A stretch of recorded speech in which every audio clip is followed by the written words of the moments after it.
డబ్బు, అనారోగ్యం, ఉద్యోగం, వ్యాపారం, అప్పులతో బాధపడుతున్నారా? మీకోసమే లాంచ్ యువర్ ఫ్యూచర్ ప్రోగ్రామ్. నమస్తే అమ్మా దేవరకొండ గారు. నమస్తే అమ్మా. వృశ్చిక రాశిలో పుట్టిన మగవారికి కనుక మనం చూసుకుంటే ఏ విధంగా ఉంటుంది అంటారు? వీళ్ళ గుణగణాలు ఏ విధంగా ఉంటాయి? ప్రత్యేకించి నూతన సంవత్సరంలో ఏ విధంగా ఉంటుంది? సో ముఖ్యంగా మనం ఇప్పుడు మాట్లాడుకునేది వృశ్చిక రాశి వాళ్ళ గురించి, అందులోనూ మగవాళ్ళ గురించి 2025 సంవత్సరంలో ఎలా ఉండబోతోంది, వారి యొక్క గుణగణాలు ఎలా ఉంటాయి. సో ఇక్కడ వృశ్చిక రాశి అంటే విశాఖ నక్షత్రం 4వ పాదం, అనురాధ, జ్యేష్ఠ నక్షత్రములు వృశ్చిక రాశిగా పరిగణించబడతారు. జనరల్గానే వృశ్చిక రాశి అంటే చాలా talented, super active, extreme nature అంటే ఆవేశపరులు. దేన్నైనా సాహసోపేతంగా ఒక ముందడుగు చేయాలి అంటే మేషరాశి, ఆ తరువాత వచ్చేటువంటిది వృశ్చిక రాశి. అయితే ఇక్కడ ఒరిజినల్ 8th హౌస్ కాబట్టి వృశ్చిక రాశి వాళ్ళకి కొన్ని ఇబ్బందులు ఉంటాయండి. ఏమిటంటే ఎమోషనల్ థింగ్స్ అనేవి జీవితంలో ఇబ్బంది పెడుతూ ఉంటాయి.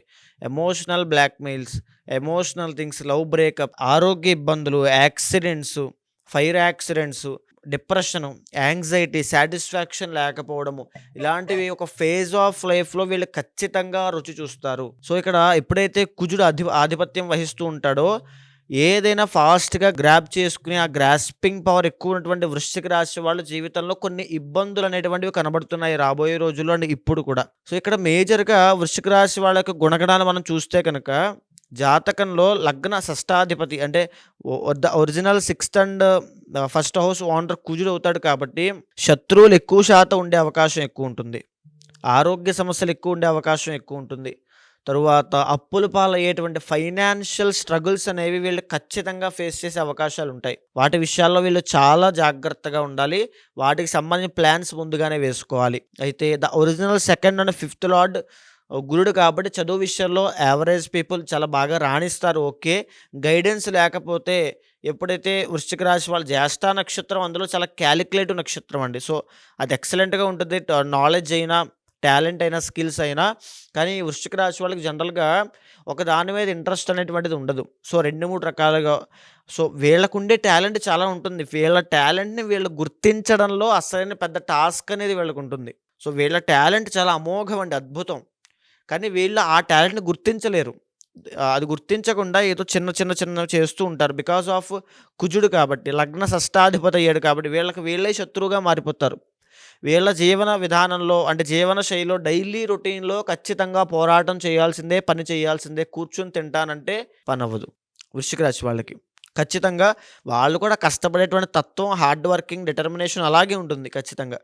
అయితే వీళ్ళకి వచ్చేటువంటి రాజయోగం ఎప్పుడు అనంటే వీళ్ళ మదర్ వల్ల, ఫాదర్ వల్లే వీళ్ళకి ఫస్ట్ ఆఫ్ ఆల్ సపోర్ట్ అనేది ఉంటుందండి. కానీ మేజర్గా మనం చూస్తే వృశ్చిక రాశిలో ఆడవాళ్ళకి ఫాదర్ సపోర్ట్ అనేది ఉండదు. కానీ మగవాళ్ళకి ఖచ్చితంగా ఫాదర్ అండ్ మదర్ యొక్క సపోర్ట్, బ్యాక్ అండ్ సపోర్ట్ ఖచ్చితంగా ఉంటుంది. జీవితంలో ఈ యొక్క వృశ్చిక రాశి వాళ్ళకి అంతర్గత జాతకంలో రవి మహాదశ వచ్చినప్పుడో, చంద్ర మహాదశ వచ్చినప్పుడో ఖచ్చితంగా జీవితంలో టర్నింగ్ పాయింట్ అనేది వస్తుంది. అది వచ్చినప్పుడు వాళ్ళ జీవితంలో పెను మార్పులు వస్తాయి. అంటే అప్పటిదాకా సాదాసీదాగా సాధారణంగా బ్రతికేటువంటి వీళ్ళ యొక్క కెపాసిటీ ఏంటో తెలుసుకునే రోజులు ఆసన్నం అవుతాయి అప్పుడు. సో జాతకంలో రవి కానీ, చంద్రుడు కానీ బాలేనప్పుడు ఖచ్చితంగా వాటికి సంబంధించి వాటిని యాక్టివేట్ చేసుకోవడానికి, ఆ దోషం పోవడానికి పరిహారాలు తప్పకుండా ఆచరించాలి. వీళ్ళు కనుక కెంపు అని ఉంటుందండి ఒకటి. ఆ కెంపు కనుక ధరిస్తే కుడి చేతి ఉంగరం వేలికి చాలా అద్భుతంగా ఉంటుంది. యాక్చువల్గా రాశి బట్టి ఈ యొక్క జాతిరత్నం నిర్ణయించకూడదు. కానీ డిఫాల్ట్గా వీళ్ళకి చాలా అద్భుతంగా పనిచేసేది కెంపు. ఎందుకంటే వీళ్ళకి యోగకారకుడు అవుతాడు. జీవితంలో సెటిల్మెంట్ లేక బాధపడుతున్న వృశ్చిక రాశి వాళ్ళందరికీ కూడా కెంపు ధరించిన తర్వాత చాలా మార్పులు వస్తాయి. ఆదివారం నాడు వృశ్చిక రాశి వాళ్ళు చాలా నియమంగా ఉండాలి. ఎటువంటి నియమాలు అంటారు? పవిత్రంగా అంటే మద్య మాంసములు స్వీకరించకుండా ప్రతిరోజు సూర్యుడికి నమస్కారం చేయడం వల్ల, ఎందుకనంటే వీళ్ళ జీవితంలో సూర్యుడు చేసేటువంటి మార్పులు చాలా పెను మార్పులు ఉంటాయి. ప్రతిరోజు ఆదిత్య హృదయం చదవడం కానీ, లేకపోతే సూర్యుడికి అర్ఘ్యప్రదానం నీళ్లు, వాటర్ ఇవ్వడం కానీ, లేకపోతే సూర్యుడు ఎదురుకుండా కూర్చుని అభిముఖంగా ఒక 10 నిమిషాలు ధ్యానం చేసినా వీళ్ళలో తెలియని తేజస్సు. ఇందాక నేను ఒక మాట చెప్పాను, మీకు గుర్తుందా? వీళ్ళ యొక్క టాలెంట్ అద్భుతంగా ఉంటుంది, కానీ దాన్ని వీళ్ళు గుర్తించలేరు. ఆ టాలెంట్ని గుర్తించేటువంటి శక్తి సామర్థ్యాలు వీళ్ళు ఉత్పన్నమవుతాయి ఈ యొక్క సూర్యుని ఆరాధన చేయడం వల్ల. జీవితంలో చాలా తొందరగా సెటిల్ అవుతారు. సెటిల్ అయిన వాళ్ళు ఇంకా బాగా సెటిల్ అవుతారు. అయితే ప్రమోషన్లు వస్తాయి, పేరు గుర్తింపు పెరుగుతుంది, వీళ్ళ పాపులారిటీ పెరుగుతుంది. సినిమా ఫీల్డ్లో ఉన్న వాళ్ళకి కూడా అండి, సినిమా ఫీల్డ్లో కూడా చాలా బాగా రాణించగలుగుతారు వీళ్ళు. సో వాళ్ళ పాపులారిటీ పెరుగుతుంది, వీళ్ళకి డిమాండ్ పెరుగుతుంది, వాల్యూ పెరుగుతుంది. ఎప్పుడైతే సోమవారం నాడు శివుడి యొక్క ఆరాధన చేస్తూ ఉంటారో ఆర్థిక సమస్యలు, వీళ్ళకి ₹1,00,000 అర్జెంటుగా కావాలి అనుకోండి, సోమవారం నాడు నిష్టగా ఉండి శివారాధన అభిషేకం చేస్తే ఖచ్చితంగా ఏదో విధంగా డబ్బులు వచ్చి అందుతాయి వృశ్చిక రాశి వాళ్ళకి. అంటే బికాస్ ఆఫ్ 9th లార్డ్ చంద్రుడు అవుతాడు కాబట్టి వీళ్ళకి ఖచ్చితంగా ఫ్రెండ్లీ మనీ అండి. అంటే పెద్దగా ఆర్థిక సమస్యలతో కూరుకుపోయి తలనొప్పులతో ఇబ్బంది పడేది కాకుండా అప్పటికప్పుడు అలా అలా సర్దుకుంటూ అలా వెళ్ళిపోతారు. కానీ యాక్చువల్గా ఇప్పుడు ప్రజెంట్ టైమ్స్లో చూస్తే కనుక వృశ్చిక రాశి వాళ్ళకి అర్ధ అష్టమ శని అనేటువంటిది నడుస్తోంది. సో ఇది ఫ్యాక్ట్ అండి. ఇది నడవడం వల్ల వాళ్ళ జీవితంలో ఏ పని ముందుకు వెళ్ళదు, ఎక్కడ వేసిన గొంగళి అక్కడే అంటారు కదా, ఆ రకంగా వాళ్ళ జీవితాలు అక్కడే స్తంభించిపోయి ఉన్నాయి ప్రజెంట్. వాళ్ళు కావాలంటే అడగండి వృశ్చిక రాశి వాడు, కావాలంటే మీరు కామెంట్ కూడా చేయొచ్చు ఎలా ఉందో మీకు పరిస్థితి ఎలా ఉందో. బికాజ్ ఆఫ్ అర్ధాష్టమ శని, అర్ధాష్టమస్య కార్యహాని అంటారండి. అంటే కార్యము అంటే పనులు స్తంభించిపోవడము, హాని ఆటంకాలు రావడము. ఈరోజు రావాల్సిన డబ్బులు 10 రోజుల తర్వాత వస్తాయి, ఈరోజు అటెండ్ అవ్వాల్సిన ఇంటర్వ్యూ అటెండ్ అయిన తర్వాత రావాల్సిన రిజల్ట్ 10 రోజుల తర్వాత వస్తుంది. ఈరోజు నేను జాబ్ షిఫ్ట్ అవుదాం అనుకుని 3 నెలల క్రితం అనుకున్నాను, కానీ ఈరోజు అవ్వలేకపోతాను, 6 నెలల తర్వాత అవుతాను. ఇంకా అర్ధాష్టమ శని ఫలితాలు ఎలా ఉంటే కుటుంబ సభ్యుల దగ్గర నుంచి ఒత్తిడి కానీ, వాళ్ళ యొక్క గుర్తింపు లేకపోవడం కానీ అవుతుంది. ఏదైనా ఉన్నటువంటి ఆస్తులు డబ్బులు అన్నీ విపరీతమైన ఖర్చులు అయిపోతాయి. ఇవన్నీ కేవలం ఈ నెలలో మాత్రం వీళ్ళు ఎఫెక్ట్ అవ్వట్లేదండి, ఆల్రెడీ జరిగినటువంటి 2 ఇయర్స్ దగ్గర నుంచి వీళ్ళ యొక్క జీవితంలో ఇలాంటి ప్రాబ్లమ్సే ఇబ్బంది పెడుతున్నాయి. కాబట్టి వాళ్ళకి తెలుస్తుంది వ్యక్తిగతంగా. అయితే రాబోయేటువంటి మార్చి 30 వరకు ఈ యొక్క ఇబ్బందులు అనేవి కనబడుతున్నాయండి. మార్చి 30వ తారీఖు తరువాత వీళ్ళకి అర్ధ అష్టమ శని దోషం వెళ్ళిపోబోతోంది. అయితే ఇక్కడే ఒక చిన్న సమస్య కూడా వచ్చింది. మార్చి 30 దగ్గర నుంచి మే 15 దాకా పర్వాలేదు. మే 15 దగ్గర నుంచి అక్టోబర్ దాకా వీళ్ళకి అష్టమ స్థానంలోకి గురుడు రాబోతున్నాడు.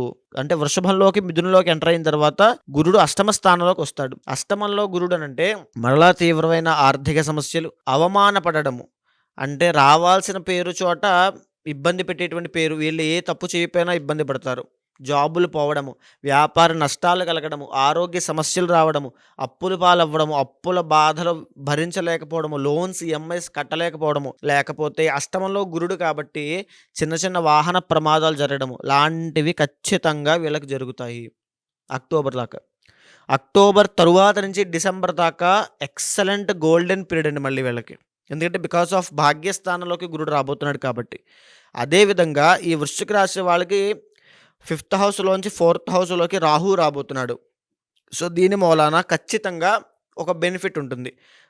అదేమిటంటే గృహయోగము. ఖచ్చితంగా 2025లో మే 18 తరువాత నుంచి వీళ్ళు ఒక ఇల్లు కొనబోతున్నారు, లేదా గృహయోగము, స్థలము, అపార్ట్మెంట్. బికాస్ ఆఫ్ రాహు అంటే సెల్లార్ ఉన్నటువంటిది వస్తుంది కాబట్టి కొత్త నూతన ఇల్లు, అపార్ట్మెంట్స్, స్థలము, ఖచ్చితంగా భూమికి సంబంధించిన లాభాన్ని వీళ్ళు చూడబోతున్నారు. సో ఓవరాల్గా వృశ్చిక రాశి వాళ్ళకి వేడి నీళ్ళు చన్నీళ్ళలాగా అప్స్ అండ్ డౌన్స్ ఖచ్చితంగా ఉంటున్నాయి కాబట్టి వీళ్ళు చేయాల్సింది ఏమిటంటే మహాలింగార్చన.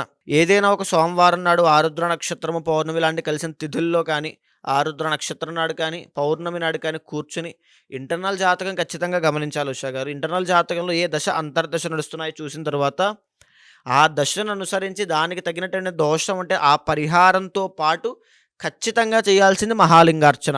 ఎప్పుడైతే మహాలింగార్చన చేస్తారో వీళ్ళ జీవితంలో పెను మార్పులు వస్తాయి. ఇప్పుడు మే 15 తరువాత నుంచి అక్టోబర్ దాకా పడాల్సినటువంటి ఇబ్బందులు గురుబలం లేకపోవడం వల్ల ఉన్నాయి కదా, అవన్నీ కూడా తొలగిపోతాయి. అద్భుతమైన రిజల్ట్స్ వీళ్ళకు ఉంటాయి. సో అర్ధాష్టమ శని అనేది నడుస్తూ ఉంది కాబట్టి జాతకరీత్యా ఏ విధంగా ఉంది, సో వాళ్ళ పుట్టిన టైంని బట్టి, డేట్ని బట్టి కూడా కొంత యాడ్ ఆన్ అవుతుంది కాబట్టి సో ఒకసారి అంతర్గత జాతకం అనేది చూపించుకోవాల్సిన అవసరం ఉంది అంటారు. సో వీళ్ళకి స్థలానికి సంబంధించి, ఇంటికి సంబంధించి యోగ్యంగా ఉందని చెప్పొచ్చు. సో చాలామంది ఈ వీడియో చూసిన తర్వాత వృశ్చిక రాశిలో పుట్టిన మగవారైతే ఎస్పెషల్లీ ప్రాపర్టీకి సంబంధించి, ఫినాన్షియల్కి సంబంధించి, సంతానానికి సంబంధించి, వివాహానికి సంబంధించి ఏ విధంగా చూసుకున్నా మీరు అన్నట్టుగా వేనీళ్ళు చన్నీళ్ళు అన్నట్టుగానే ఉంది. సో జాతకరీత్యా ఒకసారి కలవాలి అనుకున్న, పరిస్థితులు వాళ్ళకి అనుకూలించాలి అనుకున్న మంత్రబలాన్ని బట్టి, లేదంటే పూజ బలాన్ని బట్టి మనం ఏమైనా మార్పులు చేర్పులు చేయొచ్చు అంటారా? తప్పకుండా అండి. ముఖ్యంగా ఇప్పుడు నేను చెప్పినటువంటిది గోచార పరంగా వచ్చేటువంటి బ్లూ ప్రింట్ మాత్రమేనండి. ఎప్పుడైతే ఇంటర్నల్ జాతకంలో ఆ యొక్క జాతకాన్ని కూడా సమన్వయం చేసుకుంటామో అప్పుడు మాత్రమే వాళ్ళ యొక్క సంపూర్ణమైన రిజల్ట్ అనేది కనబడుతూ ఉంటుంది. అయితే ఖచ్చితంగా ఇంటర్నల్ జాతకం చూపించుకోవాలి. తగిన పరిహారములు ఆచరించాలి. పరిహారం ఆచరించకపోతే వచ్చేటువంటి నష్టాలు ఇందాక నేను ఆల్రెడీ చెప్పాను. సో, పరిహారం ఆచరించడం వల్ల ఎక్కడో పెద్దగా ఇబ్బంది పడేటువంటిది చిన్న దాంతో పోతుంది. సో, ఖచ్చితంగా ఆచరించాలి. ఎవరైనా కన్సల్ట్ అయితే ఏ పరిహారం ఆచరించాలో కూడా వివరిస్తాను. ఓవరాల్‌గా చాలా బావుంది అని చెప్తూ ఉన్నారు. జాతకరీత్యా మీరు గనక ఒకసారి చూపించుకోవాలి అనుకున్నా, లేదా పరిహారాలు చేయించుకోవాలి అనుకున్నా డెఫినిట్‌గా అప్రోచ్ అవ్వచ్చు. కింద స్క్రోల్ అవుతున్న కాంటాక్ట్ నెంబర్‌ని కాంటాక్ట్ చేస్తే ఉమాగారెడ్డి మీకు పూర్తి వివరాలు అందిస్తారు. థాంక్ యూ ఉమాగారు. Thank you so much. నమస్తే అమ్మ.